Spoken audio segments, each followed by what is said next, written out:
Welcome to Suman TV. నేను మీ ఈశ్వర్ కొక్కంటి. సార్వత్రిక ఎన్నికలు సమీపిస్తున్న కొద్దీ రాష్ట్రంలో రాజకీయ వాతావరణం వేడెక్కుతోంది. వైఎస్ఆర్ కాంగ్రెస్ పార్టీ టీడీపీల మధ్య హోరాహోరీ పోరు సాగుతుందనుకుంటున్న తరుణంలో ఒక్కసారిగా రాష్ట్రంలో రాజకీయ సమీకరణలు మారిపోయాయి.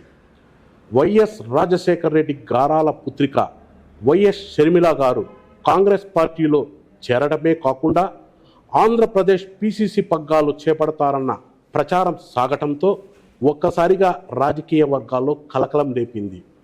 ఈ సంఘటన రానున్న ఎన్నికల్లో పెను ప్రభావం చూపుతుందని విశ్లేషకులు భావిస్తున్నారు.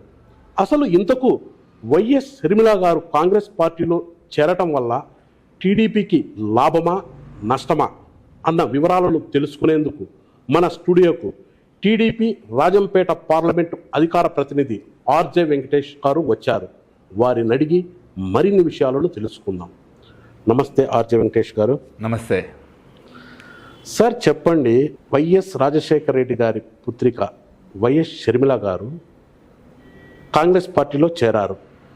ఆమెకు త్వరలో పీసీసీ పగ్గాలు, ఆంధ్రప్రదేశ్ పీసీసీ పగ్గాలు కూడా ఇవ్వనున్నట్లు ప్రచారం సాగుతుంది. ఓకే, ఇది ఇలా ఉంటే ఆమె కాంగ్రెస్ పార్టీలోకి చేరటం వల్ల టీడీపీ శ్రేణులు ఏంటండి సంబరాలు జరుపుకుంటున్నారు? అవును, వాస్తవమే. ఎందుకంటే కాంగ్రెస్ పార్టీ పునాదుల మీద నిర్మితమైనటువంటి పార్టీ వైఎస్ఆర్సీపీ పార్టీ, యువజన శ్రామిక రైతు పార్టీ. కాంగ్రెస్ పార్టీ పునాదుల మీద నుండి వచ్చింది. కాంగ్రెస్ పార్టీ ఓటు బ్యాంకుగా ఉన్నటువంటి దళితులు, మైనారిటీలు, రెడ్డి సామాజిక వర్గం నుంచి 2019 ఎన్నికల్లో గణనీయంగా ఓట్లు లాక్కోగలిగిన పార్టీ వైఎస్ఆర్సీపీ పార్టీ. రాజశేఖర రెడ్డి గారి చరిష్మా, జగన్మోహన్ రెడ్డి గారు, షర్మిల గారు కలిసి విజయమ్మ గారితో, షర్మిల గారి భర్త ఆయన కూడా బైబిల్ ఎత్తుకొని ఇవాంజలిస్ట్గా క్రైస్తవ సంఘాలన్నింటినీ కూడగట్టడము, విజయమ్మ బైబిల్ ఎత్తుకొని ఊరూరు ప్రచారం చేయడము, ఆ విధంగా చేసినందువలన గత ఎన్నికలలో గణనీయంగా క్రైస్తవ ఓట్ బ్యాంకు, దళితులు, ఎస్టీలు వీళ్ళందరూ వైఎస్ఆర్సీపీ వైపు వచ్చారు. ఎప్పుడైతే అక్కడ చీలిక వచ్చి, కారణాలు ఏవైనా ఉండొచ్చు, ఆమెకు ఆస్తి పంచలేదని కానీ ఇంకేదైనా కానీ, జగనన్న వదిలిన బాణం అని చెప్పి 16 నెలలు జైల్లో ఉన్నప్పుడు జగన్మోహన్ రెడ్డి గారు జైల్లో ఉంటే 3000 కిలోమీటర్లు పాదయాత్ర చేసినటువంటి మనిషి షర్మిల గారు. ఆమెకు కూడా మంచి వాగ్దాటు ఉంది. రాజశేఖర రెడ్డి గారి బిడ్డగా చరిష్మా ఉంది ప్రజల్లో. జగన్మోహన్ రెడ్డి గారి కన్నా ఎక్కువగా కూడా ప్రజాకర్షణ శక్తి ఉంది ఆమెకి. జగన్మోహన్ రెడ్డి గారు నడిచినప్పుడు పాదయాత్రకి జనం లేదు, కానీ షర్మిల గారు నడిచినప్పుడు ఆమె వెంట బ్రహ్మాండంగా ప్రజలు నడిచారు. ఆమెకున్న చరిష్మాది. వీళ్ళందరూ కలిసి ఓట్ బ్యాంక్ ఇంప్రూవ్ చేశారు వైఎస్ఆర్సీపీకి.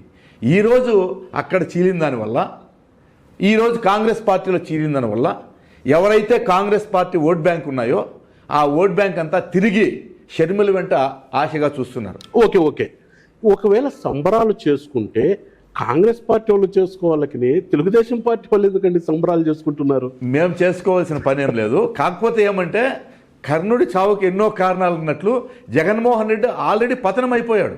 ఇప్పుడు చూడండి, అంగన్వాడీలు ధర్నా చేస్తున్నారు, మున్సిపల్ కార్మికులు ధర్నా చేస్తున్నారు. ఒక పక్క మొత్తం రాష్ట్రం అంతా అల్లకల్లోలం అయిపోయింది. ఇంకా రాబోయే రోజుల్లో టీచర్లు, ఎన్జిఓలు కూడా వాళ్ళ కోరికల కోసము ధర్నాలు చేసే పరిస్థితికి వచ్చింది. రాష్ట్రం అప్పులు కుప్ప అయిపోయింది. ఆమె కాంగ్రెస్కి పోయినా పోకపోయినా మాకైతే ఈ జనసేనతో ఎప్పుడైతే మేము కలిసామో మా ఓట్ బ్యాంక్ సుస్థిరంగా మాకు రావాల్సిన మెజార్టీ స్థానాల కాటికి మేము కైవసం చేసుకున్నాం. కాకపోతే ఇప్పుడు మళ్ళీ మూలిగే నక్క మీద తాటికాయ పడినట్టుగా జగన్మోహన్ రెడ్డి మీద జగనన్న వదిలిన బాణము అది తిరిగి అదేదో బ్రహ్మాసురుడు ఆ నెత్తిని చేయబెట్టినట్టుగా ఈరోజు ఆమె జగన్మోహన్ రెడ్డి మీద నెత్తిని చేయబెట్టడానికి కాంగ్రెస్ పార్టీలు జరిగింది. దానికి అనేక కారణాలు. పతనం అయిపోయే ముందు జగన్మోహన్ రెడ్డి గారు ఎన్నో కారణాలు ఉన్నాయి కాబట్టి ఈమె కూడా ఒక కారణం. ఇప్పుడు గతంలో తెలంగాణలో ఆమె మొత్తం తిరిగింది, 4000 కిలోమీటర్లు తిరిగింది. ఆమె పోటీ చేయలేదు. పోటీ చేయకుండా కేవలం కేసీఆర్ను ఓడించడమే నా లక్ష్యమని కాంగ్రెస్కి మద్దతు ఇచ్చింది. దానివల్ల 30 నియోజకవర్గాల్లో గణనీయమైన మార్పు వచ్చింది షర్మిల వలన. కాబట్టి అది కూడా ఒక కారణం. ఈ రేపు ఓడిపోతే ఇది కూడా ఒక కారణం. షర్మిల కూడా కాంగ్రెస్ పార్టీలో చేరిన వల్ల కొంత ఓట్ బ్యాంక్ తిరిగి వెనక్కి వెళ్ళిపోతుంది. పైగా ఇంకోటి ఏమంటే, ఇప్పుడు జగన్మోహన్ రెడ్డి గారు వాళ్ళ సొంత పార్టీలో 90 మంది ఎమ్మెల్యేలను మార్చేదానికి ప్రయత్నం చేస్తున్నాడు. ఈ 90 మంది ఎమ్మెల్యేలు కూడా అసంతృప్తితో ఎందుకు నాకు మారుస్తున్నారు అని తీవ్ర అసంతృప్తితో ఉన్నారు. ఓకే ఆర్జే వెంకటేష్ గారు, సూటిగా చెప్పండి, షర్మిల గారు కాంగ్రెస్ పార్టీలో చేరటం వల్ల తెలుగుదేశం పార్టీకి లాభమా నష్టమా? మాకు లాభమే, తెలుగుదేశం పార్టీకి లాభం. ఎట్లా? ఇప్పుడు ఉన్న ఓట్ బ్యాంక్ వైఎస్ఆర్సీపీ చీల్తుంది తప్ప మా ఓట్ బ్యాంక్ ఏం చెల్లదు. మా ఓట్ బ్యాంకు పదిలంగా ఉంది. మాకున్న ఓట్ బ్యాంకు, మాకేసే ఓటర్లు షర్మిల వైపు వెళ్ళరు. కాంగ్రెస్ మూలాలు ఉన్నటువంటి పార్టీ కాబట్టి కాంగ్రెస్ పార్టీ మూలాలున్న పార్టీలోనికే వెళ్తారు అందరూ వైఎస్ఆర్సీపీ నుండి. మా పార్టీకి చేరేది తక్కువ, కాంగ్రెస్ పార్టీకి పోయేది ఎక్కువ. మేము కూడా ఈ విధంగా పోయే వాళ్ళని చేర్చుకోవాలని ఉండదు. ఇప్పుడు చూడండి, 38 మంది ఫస్ట్ లిస్ట్లో వాళ్ళు అనౌన్స్ చేశారు. ఈ 38 మందిలో కేవలం దళితులను, బీసీలను, ఎమ్మెల్యేలని టార్గెట్ చేశారు కానీ ఓసీలను ఎవరిని చేయడంలే. వాళ్ళందరూ ఏం చేస్తారు? ఖచ్చితంగా తిరుగుబాటు చేస్తారు. నిన్న మన జిల్లాలోనే చెప్పాడు బాబు, నాకెందుకు ఎవరు, కారణమేమి, మీరు చెప్పినప్పుడు ఏం చేశాను, నా తప్పేమో చూపించండి అని అసమ్మతి గలం విప్పుతున్నారు. ఈ విధంగా రాబోయే రోజుల్లో ఇంకా గలం విప్పుతారు. ఖచ్చితంగా వాళ్ళందరూ కాంగ్రెస్ మూలాలు ఉన్న పార్టీ నుండి వచ్చారు కాబట్టి తిరిగి ఆ గూటికే చేరతారు. పైగా ఆమె ఆశాదీపంగా కనపడతా ఉంది. ఇంతకుముందు లేరు. ఇప్పుడు వైఎస్ రాజశేఖర్ బిడ్డగా ఆమెకి ఉన్న చరిష్మాకి అందరూ ఆమె వైపు చూసేదానికి అట్లే పోతారు. కాబట్టి మా ఓట్ బ్యాంక్ వచ్చిన నష్టం లేదు. ఏదైనా ఉంటే వైఎస్ఆర్సీపీ నుండి చీలు అట్లా పోతారు కాబట్టి మాకు లాభమేది. ఓకే అండి. ఇటీవల ఎయిర్పోర్ట్లో అనుకుంటాను, పులివెందులకు చెందిన, మీ పార్టీకి చెందిన ఎక్స్ఎమ్మెల్సీ బీటెక్ రవి గారిని షర్మిల గారి బ్రదర్ అనిల్ కుమార్ కలిసి కాసేపు మంతనాలు సాగించారు. ఆ మతలబ్ ఏంటండి? బ్రదర్ అనిల్ కుమార్ గారు జగన్మోహన్ రెడ్డి గారు గెలవాలని చెప్పి రాష్ట్రంలో ఉన్నటువంటి అనేక వందల క్రైస్తవ సంఘాలను ఏకం చేసి గతంలో ప్రచారం చేశారు. ఈరోజు అతనికి గుర్తింపు లేకుండా అయిపోయింది. షర్మిలకు ఆస్తిపరంగా కూడా అన్యాయం చేసినారనే బాధ అతనికి ఉంది. అతను ఈరోజు తీసుకున్న నిర్ణయం ఏమంటే జగన్మోహన్ రెడ్డి గారిని ఓడించాలా అని. దాంతో క్రైస్తవ సంఘాలకి ఆయన చెప్పాల్సింది చెప్తాడు. కాంగ్రెస్ పార్టీకి ఓటు బ్యాంక్గా ఉన్నటువంటి క్రైస్తవులంతా తిరిగి ఆయన వెంట పోతారు, కాంగ్రెస్కి ఓటేస్తారనే దాంట్లో ఎటువంటి సందేహము లేదు. ఇప్పుడు గతంలో టీడీపీ, కాంగ్రెస్ పార్టీ రెండుటి మధ్య హోరాహోరీ పోరు సాగింది. యాక్చువల్లీ కాంగ్రెస్ పార్టీ వ్యతిరేకం నుంచి పుట్టిందే తెలుగుదేశం పార్టీ. ఇటీవల జరిగిన తెలంగాణ ఎన్నికల్లో మీ పార్టీ కాంగ్రెస్ పార్టీ అభ్యర్థి రేవంత్ రెడ్డికి బాహాటంగా మద్దతు తెలపటమే కాకుండా గాంధీ భవన్లో మీ జెండాలు కూడా ఎగిరించారు. ఓకే, రేపొద్దున ఇక్కడ కాంగ్రెస్ పార్టీలో వైఎస్ షర్మిలమ్మ గారు వస్తే ఆమె కూడా అదే తరపున అదే విధంగా మద్దతు తెలుపుతారా మీరేమైనా? లేదు, ఇక్కడ ఏమంటే రాజకీయాల్లో ఎవరు శాశ్వత మిత్రులు ఉండరు, ఏది శాశ్వత శత్రువులు ఉండరు. ఆనాటి పరిస్థితుల్లో రామారావు గారు పార్టీ పెట్టినటువంటి పరిస్థితుల్లో కాంగ్రెస్ పార్టీ ఏకపక్ష నియంతృత్వ విధానాలకు వ్యతిరేకంగా తెలుగుదేశం పార్టీ పుట్టింది వాస్తవం, పోరాడింది వాస్తవం. ప్రస్తుత పరిస్థితుల్లో కాంగ్రెస్ పార్టీ నిస్తేజమైపోయింది. ఈరోజు అది మాకు పోటీ కూడా కాదు. కాకపోతే అక్కడ తెలంగాణలో చంద్రబాబు నాయుడు ఏం చెప్పలేదు కానీ కేసీఆర్ను ఓడించాలా అనే ధ్యేయంతో మా క్యాడర్ అంతా పనిచేసిన మాట వాస్తవమే. అయితే చంద్రబాబు నాయుడు, లోకేష్ పిలిపివ్వలా, ఎవరికి వీళ్ళకి చేయండి వాళ్ళకి చేయండి అని ఏమని చెప్పలే. అక్కడున్న స్థానిక పరిస్థితుల దృష్ట్యా రేవంత్ రెడ్డి గారు మా పార్టీ మూలాలు ఉన్నటువంటి వ్యక్తిగా వాళ్ళు అభిమానించారు. మా అధినాయకుడిని ఏ రోజు కూడా ఆయన దూషించలేదు. అటువంటి వ్యక్తి అయితే బాగుంటుందని మా క్యాడర్ అక్కడ సపోర్ట్ చేసిన మాట వాస్తవము. గాంధీ భవన్లో జెండాలు ఎగరేసిన మాట కూడా వాస్తవం. అయితే ఇక్కడ ఆ పరిస్థితి ఉంటున్నది అబద్ధం, అది జరగదు. ఓకే, మన మాట ఆర్జే వెంకటేష్ గారు, ఈ షర్మిల గారు కాంగ్రెస్ పార్టీలో జాయిన్ అయ్యేటందుకు మన పార్టీ అధిష్టానం వల్ల అది ఏమన్నా ఇంట్రెస్ట్ ఉందా? లేదు. ఎందుకంటే నేను ఎందుకు అంటున్నానంటే షర్మిల గారు కాంగ్రెస్ పార్టీలో చేరితే రాష్ట్రంలో వైఎస్ఆర్సీపీకి తీవ్రమైన నష్టం చేకూరే అవకాశం ఉంటుంది. ఏమన్నా మన అధిష్టానం వాళ్ళు ఏమన్నా లేదు. వాళ్ళ కుటుంబ రాజకీయాలు అవి. వాళ్ళ కుటుంబంలో ఆస్తులు భాగం పెట్టొద్దని మేము చెప్పలేదు. లేదా బాబాయ్ హత్య కేసులో ఆయన చేయమని చెప్పి మేము చెప్పలేదు. అవినాష్ రెడ్డి గారికి మేము చెప్పలేదు. మాకు సంబంధించిన విషయం కాదు అది, వాళ్ళ కుటుంబ విషయాలు. అతను మేనేజ్ చేసుకోలేక స్వయంకృతాపరాధంతో తల్లిని చెల్లిని రోడ్డును పడేశారు. మేమేమన్నా చెప్పామా మీ విజయలక్ష్మి గారిని తీసేయమని, పార్టీ అధ్యక్షురాలుగా తీసేయమని మేము చెప్పలేదు కదా. కాబట్టి మాకు సంబంధం లేని విషయాలు అవి, వాళ్ళ కుటుంబ విషయాలు. మేమెంతకీ మాకు జనసేనతో పొత్తుంది. జనసేన తెలుగుదేశం పార్టీ బ్రహ్మాండంగా ప్రజలు రిసీవ్ చేసుకుంటున్నారు. మాకు రాష్ట్ర ప్రయోజనాల దృష్ట్యా రేపొద్దున్నే కేంద్ర ప్రభుత్వంలో వచ్చే పార్టీలు ఈ రాష్ట్రానికి మేము బాగా మేలు ఏవి చేస్తాయనుకుంటారో వాటితో మేము మా అధినాయకత్వం పొత్తు పెట్టుకుంటుంది. దానికి కేడర్ అంతా సహకరిస్తుంది. ఇంకొకటి, ఇంకా ఎన్నికలు త్వరలో స్టార్ట్ అవుతున్నాయి. ఇప్పుడు తెలుగుదేశం పార్టీ, జనసేన పొత్తు ఓకే కన్ఫర్మ్. ఓకే, బీజేపీతో కూడా అలయన్స్ అయ్యే అవకాశం ఉంది, అది కూడా ప్రచారం సాగుతోంది.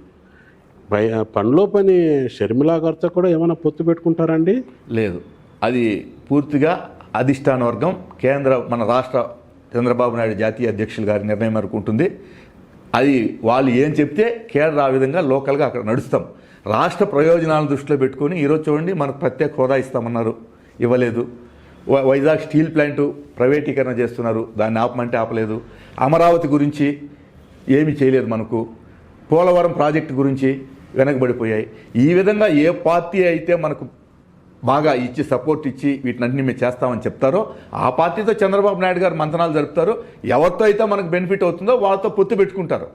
ఇప్పుడు పొత్తు పెట్టుకోకపోయినా తర్వాత అయినా తప్పదు, కేంద్రం నుండి మనకు సపోర్ట్ కావాలి కాబట్టి ఆ విధమైన పరిస్థితుల్లో వాళ్ళు స్టెప్ తీసుకుంటారు. దానికి అనుగుణంగా స్థానికంగా ఉన్నటువంటి నాయకత్వం పనిచేస్తుంది. ఓకే, ఫైనల్గా చెప్పండి ఆర్జే వెంకటేష్ గారు, ఇప్పుడు రానున్న ఎన్నికల్లో మీరు జనసేనతో పాటు బీజేపీతో కూడా పొత్తు పెట్టుకోవాలనుకుంటున్నారు. ఓకే, ఇప్పుడు బీజేపీ పట్ల కొంత వ్యతిరేక భావం అనేది ప్రజల్లో కొంత ఉంది, వాళ్ళు చేపట్టిన కార్యక్రమాల వల్ల. ఈ ఇంపాక్ట్ రానున్న ఎన్నికల్లో మీ పార్టీ పైన ప్రభావం చూపుదా అండి? వాస్తవానికైతే ప్రజల్లో బీజేపీ పట్ల ఆంధ్రప్రదేశ్లో పూర్తిగా వ్యతిరేకం ఉన్నమాట వాస్తవము. గతంలో మేము పొత్తులో భాగంగా ఉన్నప్పుడు అమరావతి చేస్తామన్నారు. అదే మోడీ గారు ప్రారంభోత్సవం చేసిన అమరావతి ఇంతవరకు మళ్ళీ నోచుకోలేదు, ఎలాంటి అభివృద్ధి లేకుండా పోయింది. పోలవరం ఆగిపోయింది, ప్రత్యేక హోదా లేదు. మనకు వెనుకబడిన జిల్లాలకు ఇచ్చినటువంటి 370 కోట్ల రూపాయలు కూడా తిరిగి వెనక్కి తీసుకున్నారు బీజేపీ ప్రభుత్వం. వీటన్నిటి దృష్ట్యా ప్రజల్లో వ్యతిరేకత ఉంది. ఇక్కడ ఈ వ్యతిరేకత పోవాలంటే మేము పొత్తు కుదుర్చుకునే ముందు, మేమైతే పొత్తు కావాలా బీజేపీ పొత్తుని అనడంలే, వాళ్ళు ఏదో నిన్న కేంద్ర వాళ్ళు తీర్మానం చేసుకున్నారు, టీడీపీతో కలిసిపోవాలని చెప్పి నిన్న తీర్మానం చేసుకున్నట్లు పత్రికల్లో చూసాం. ఇది ఒకవేళ పొత్తుకు ప్రజల అంగీకారం ఉండాల. ప్రజల అంగీకారం ఉండాలంటే ఏం చేయాలంటే మీరు చేసిన తప్పులు సరిదిద్దుకోవాలి. బీజేపీ ఈరోజు స్పష్టంగా హామీలు ఇచ్చి వాటిని అమలు చేయకుండా ఆంధ్రప్రదేశ్కి అన్యాయం చేసింది. మీ పార్టీ అధినాయకుని జైల్లో పెట్టిన దాంట్లో కూడా వాళ్ళ హస్తం పొందిన ఆరోపణలు వచ్చాయి. అవి ఆరోపణలే కానీ ఆధారాలు లేవు. మా జాతీయ ప్రధాన కార్యదర్శి నారా లోకేష్ గారు చెప్పారు, ఆధారాలు లేని ఆరోపణలు అందరూ అంటున్నారు అని. మేబీ ప్రజల్లో అయితే అపోహ ఉంది, కేంద్ర ప్రభుత్వ సహకారం లేకుండా చంద్రబాబు నాయుడు గారిని ఇన్ని రోజులు పెట్టరు అని. న్యాయ వ్యవస్థను కూడా ఇన్ఫ్లుయెన్స్ చేస్తున్నారు వాళ్ళు.